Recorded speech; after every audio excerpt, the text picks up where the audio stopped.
Dalam video praktek biologi ini, saya akan menjelaskan mengenai pembelahan sel mitosis.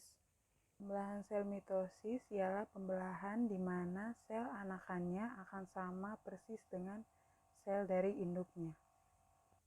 Tujuan dari pembelahan mitosis yaitu bertujuan untuk pertumbuhan dan juga untuk memperbaiki sel yang rusak.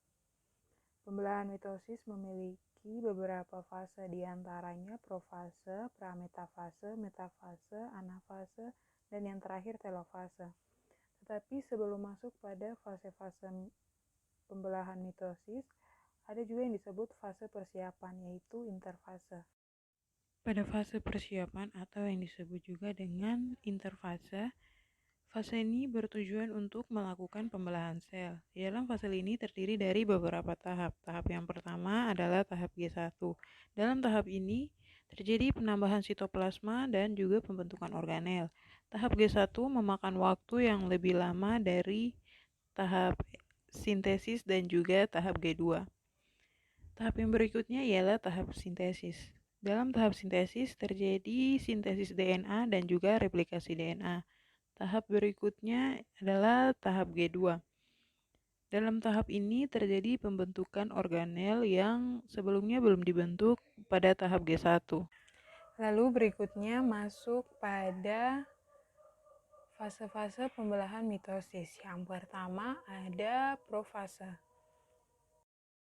Dalam tahap profase ada sentrosom. Dari satu ia bereplikasi menjadi 2 sentriol.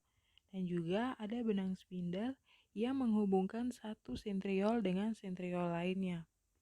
Kemudian terdapat juga membran sel yang di dalamnya terdapat nukleolus dan juga benang kromatin. Benang kromatin ini kemudian akan menebal menjadi kromosom. Tahap berikutnya adalah tahap prametafase. Dalam tahap ini terlihat membran inti mulai menghilang dan juga nukleolus telah hilang. Sentriol berada pada 2 kutub yang berbeda dan benang spindle memanjang dan menghubungkan sentriol satu dengan sentriol yang lainnya. Benang spindle kemudian akan mulai mendekati kromosom. Lalu tahap berikutnya adalah tahap metafase. Dalam tahap ini terlihat bahwa membran inti telah hilang dan juga kromosom yang terdiri dari 2 kromatin kemudian berada sejajar pada bidang pembelahan dan dihubungkan oleh benang-benang spindle. Tahap yang berikutnya adalah tahap anafase. Dalam tahap anafase terlihat bahwa kromosom yang terdiri dari 2 kromatin tersebut akan berpisah dan ditarik oleh benang-benang spindle dari kutub yang berlawanan. Tahap terakhir adalah tahap telofase. Dalam tahap ini sel terbelah menjadi 2 sitoplasma.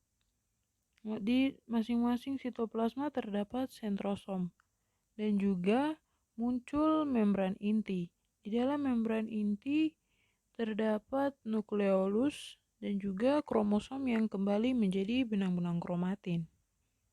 Sekian video praktikum pembelahan sel mitosis. Terima kasih.